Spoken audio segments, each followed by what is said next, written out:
ആ പീയൂഷേ എടാ ആ വേറെ ആൾ കൂടിയല്ലോ ഇതാണ് വേഗം നിർത്തി ഇത് കഴിഞ്ഞിട്ടേ ഒരു പരിപാടി ഉണ്ട് എന്താ പരിപാടി? അത് വേറൊന്നുമല്ല, ഞാനേ പരിപാടിയൊക്കെ പെട്ടെന്ന് തീർത്ത ഒരു സാധനം മേടിക്കാന്ന് പറഞ്ഞിട്ടുണ്ടായി.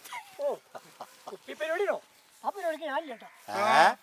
എന്തേ നീ കഴിക്കണല്ലേ? മറന്നു കൊടുക്കണ്ടാവൂ. മദ്യപാനം ആരോഗ്യത്തിന് ഹാനികരമാണ് ദാസ. അത് നീ പറയുന്നുള്ളൂ. എൻ്റെ പീയൂഷ്, അതാ കുപ്പിയുമ്പോൾ തന്നെ എഴുതിയിട്ടുണ്ടല്ലോ, മദ്യപാന ആരോഗ്യത്തിന് ഹാനികരമാണെന്ന്.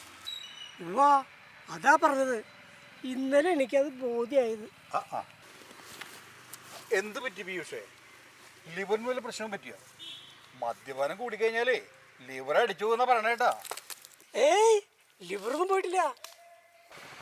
ആ കിഡ്നി അടിച്ചു പോയിട്ടുണ്ടാവും അല്ലേ? ഈ മദ്യപാനം കൂടിയാലേ കിഡ്നിനും ബാധിക്കുന്ന പറയണേ. ഓ അതൊന്നല്ല. ഓ അപ്പൊ തലവേദന, വയറുവേദന, ഉറക്കമില്ലായ്മ ഒക്കെ ഉണ്ടല്ലേ? ആ വക പ്രശ്നമുള്ളത് ഇതുവരെ ഉണ്ടായിട്ടില്ല. ഇത് വേറൊരു പ്രശ്നം. എന്താ പീയൂഷ പ്രശ്നം? എന്ത് പറ്റി രമണ? ആശാനെ, ഇന്നലെ ഇത്തിരി കൂടുതൽ കഴിച്ച്. എന്തിനു പറയണത്, പെണ്ണുമ്പിള്ളായിട്ട് എന്തൊക്കെയോ പറഞ്ഞ് വക്കാണായി. ഞാൻ അവൾക്കിട്ടൊന്ന് കൊടുക്കുകയും ചെയ്തു. എന്നാലും പെണ്ണുമ്പിള്ള തല്ലിയത് മോശമായിപ്പോയി. ആശാനെ, ഇന്നലെ കുറച്ച് കൂടുതൽ കഴിച്ച് പെണ്ണുമ്പിള്ളായിട്ട് എന്തൊക്കെയോ പറഞ്ഞ് വക്കാണായി.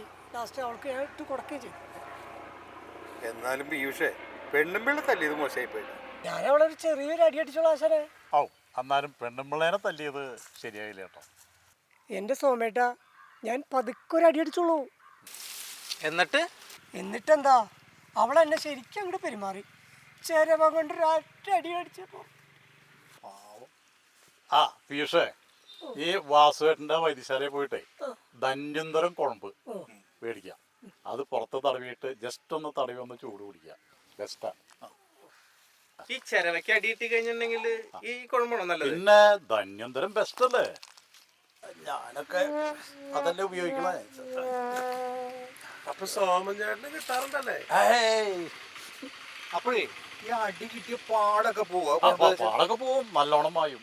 അത് ബെസ്റ്റായിട്ട് തേക്കണം. ധന്യന്തരം തന്നെ തേക്കണം കേട്ടോ. ഇല്ല ഇല്ല, പാടൊക്കെ പോയി. ഇതാ പണ്ടുള്ളവർ പറഞ്ഞിട്ടുള്ളത്. എന്ത് മദ്യപാനം ആരോഗ്യത്തിന് ഹാനികരമാണ്? മൗനം വിദ്വാന് ഭൂഷണം. കഴിച്ചിട്ട് ഒരു സ്ഥലത്ത് അടങ്ങി ഒതുങ്ങി ഇരുന്ന് കഴിഞ്ഞാൽ ഈ ധന്വന്തരം കുഴപ്പം അന്വേഷിച്ചിട്ട് പോകണ്ട.